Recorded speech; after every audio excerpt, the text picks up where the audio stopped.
Se aproximaba ya el final de año. El oscuro y férreo mes de noviembre había llegado a Tarker's Mills. En la calle mayor estaba teniendo lugar un extraño éxodo. El reverendo Lester Lowe observaba lo que sucedía desde la puerta de la rectoría baptista. Había salido para recoger su correspondencia y había encontrado en el buzón 6 circulares y una única carta que mantenía en las manos mientras observaba la fila de camionetas polvorientas, Ford, Chevrolet e International Harvester, que se abría camino para salir de la ciudad. Las nevadas se aproximaban, había dicho el hombre del tiempo, pero aquellos que se iban no eran gentes que abandonaran el pueblo antes de la llegada de las tormentas en busca de climas más cálidos. No, la gente no viaja hacia las doradas playas de Florida o California con cazadora de cuero, cartucheras y la escopeta al lado, con los perros en el asiento de atrás. Era el 4º día que aquellos hombres, dirigidos por Elmer Zineman y su hermano Pete, se habían puesto en marcha con perros y escopetas y una buena cantidad de cajas de 6 latas de cerveza. La expedición había empezado a salir a medida que se acercaba la luna llena. Había pasado la época de la caza menor y de la caza mayor también, pero seguía abierta la temporada de caza de los hombres lobo, y la mayoría de aquellos hombres, tras la máscara de sus rostros severos y pretendidamente justos, se lo estaban pasando muy bien. Como el entrenador Kozlau podría haber dicho, con toda razón maldita sea. Algunos de los hombres, el reverendo Lowe lo sabía, no hacían otra cosa que divertirse y armar jarana. Aquello les ofrecía una oportunidad de salir al bosque, beber cerveza, orinar en los barrancos, contar chistes sobre polacos, boches y negros y disparar a las ardillas y las cornejas. «Son auténticos animales», pensó Lowe, y su mano fue inconscientemente al parche que llevaba sobre el ojo desde el mes de julio. «Lo más seguro es que unos se maten a otros. Tienen suerte de que no les haya pasado todavía». El último de los vehículos se había perdido de vista ya, al otro lado de la colina que daba su nombre a Tarker's Mills, haciendo sonar su claxon y los ladridos de los perros en la parte trasera de las camionetas. Sí, verdaderamente algunos de los hombres solo iban en busca de jarana, pero otros, como Elmer y Pete Zineman, por ejemplo, estaban mortalmente serios. Si esa criatura, hombre, bestia o lo que quiera que sea, se va de casa este mes, los perros le seguirán el rastro. Había oído decir a Elmer en la barbería apenas hacía 2 semanas. Y si ese hombre o animal no sale, es posible que haya salvado la vida. Al menos habremos salvado una vida, de hombre o de bestia. El reverendo había oído aquellas palabras. Y sabía que, aunque algunos de los hombres solo trataran de pasarlo bien, también había 12, o quizá 24, que se tomaban las cosas en serio. Pero no habían sido ellos los que contagiaron aquella extraña sensación nueva en el interior del cerebro del clérigo. La sensación de estar a punto de caer en una trampa. La causa eran las notas. Las notas, la más extensa de ellas con solo 2 frases, escritas con letra infantil y laboriosa, e incluso con algunas faltas de ortografía. Bajó los ojos para mirar la carta que acababa de recibir con el correo del día, cuya dirección estaba escrita con aquella misma letra infantil y del mismo modo. Reverendo Lowe, Rectoría Baptista, Tarker's Mills, Maine, 04491. Se hizo más fuerte la sensación de estar atrapado. Como él creía que debía sentirse un zorro al advertir que los perros lo habían encerrado en un callejón sin salida. El momento de pánico en el que el zorro se daba la vuelta, con los dientes desnudos, para enfrentarse y luchar con los perros que, con toda seguridad, acabarían por hacerlo pedazos. Cerró la puerta con firmeza, entró en el salón donde el viejo reloj del abuelo dejaba oír su tic-tac solemne. Tomó asiento, dejó cuidadosamente las circulares religiosas que acababa de recibir sobre la mesa que la señora Miller solía abrillantar 2 veces por semana, y abrió la nueva carta. Como las otras, no llevaba saludo alguno, y como las otras, tampoco estaba firmada. En el centro de una hoja que había sido arrancada de un cuaderno escolar rayado, podía leerse únicamente esta frase: ¿por qué no se suicida? El reverendo Lowe se llevó a la frente la mano, que le temblaba ligeramente. Con la otra mano arrugó la hoja que acababa de leer y la dejó sobre un gran cenicero de cristal que había sobre la mesa. Aunque el reverendo Lowe no fumaba, solía recibir a sus feligreses cuando acudían a hacerle alguna consulta en aquel mismo salón, y algunos de ellos sí lo hacían. Tomó una caja de cerillas del bolsillo de su chaqueta de punto, su atuendo casual del domingo por la tarde, y prendió fuego al papel como había hecho con las otras notas, y la contempló mientras ardía. Lowe había legado a saber quién era realmente por dos caminos distintos. Como consecuencia de su pesadilla en el mes de mayo, aquel sueño en el cual todo el mundo, durante la celebración de la fiesta del domingo del viejo hogar, se transformaba en hombre lobo, y el subsiguiente horrible descubrimiento del cadáver destripado de Clyde Corliss, había comenzado a darse cuenta de que había algo, en fin, algo en él que no estaba del todo bien. No sabía otra forma de expresarlo, algo malo, equivocado, y sabía también que muchas mañanas, por lo corriente durante el período de luna llena, se levantaba con la sensación de encontrarse sorprendentemente bien, en sorprendente buen estado, sorprendentemente fuerte. Esa sensación desaparecía a medida que la luna se iba reduciendo y volvía a aumentar de nuevo con la nueva luna llena. Como consecuencia de su sueño y de la muerte de Corliss, se vio forzado a reconocer otras cosas que hasta entonces no había podido advertir.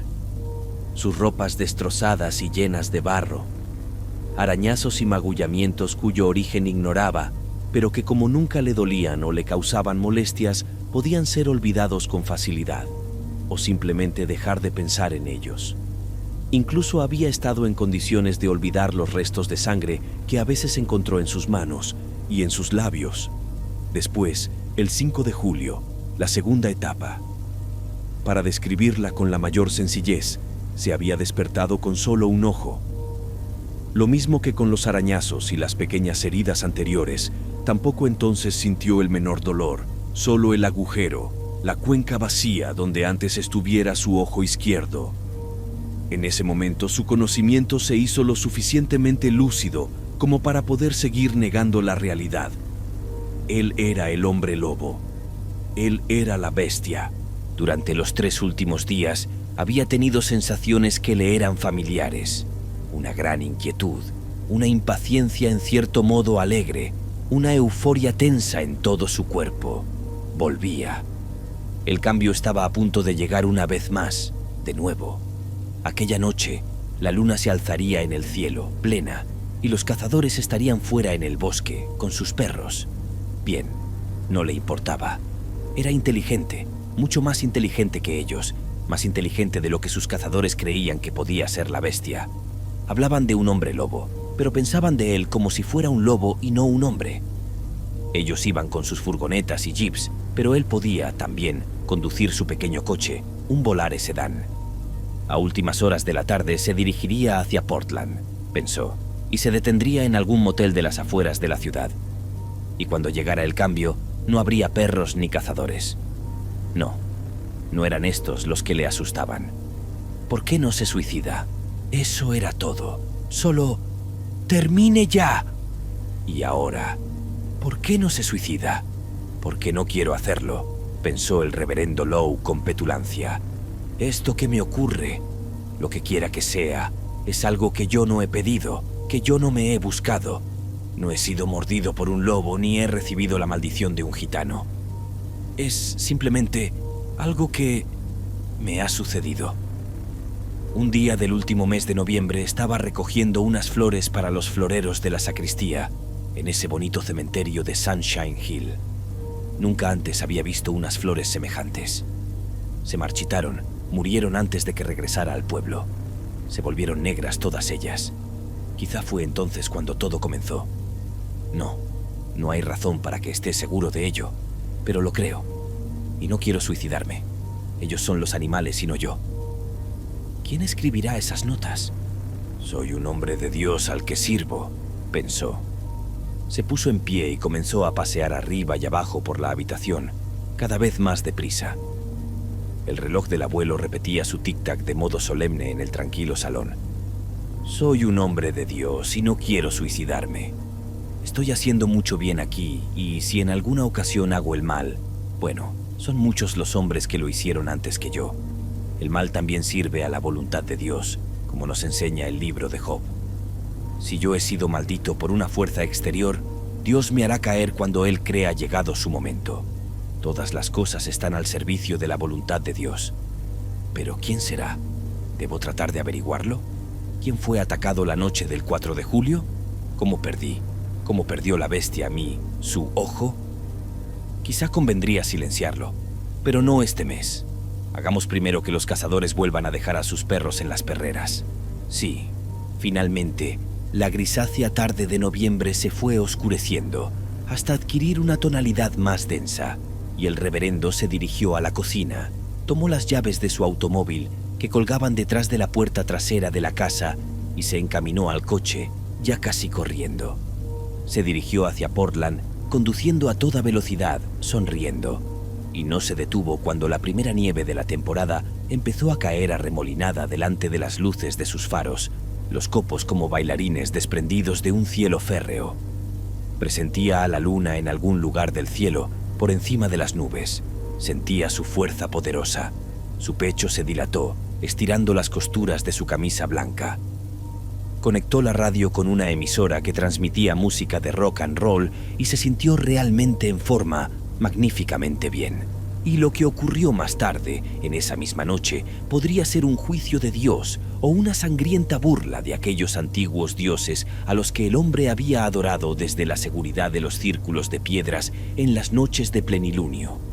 Oh, todo aquello resultaba divertido, demasiado divertido, porque Lowe había recorrido todo el camino hasta Portland para transformarse allí en la bestia, pero el hombre al que había acabado por degollar y destripar en aquella nevada noche de noviembre fue Milt Sturmfuller, un hombre que residía en Tarker's Mills desde toda la vida.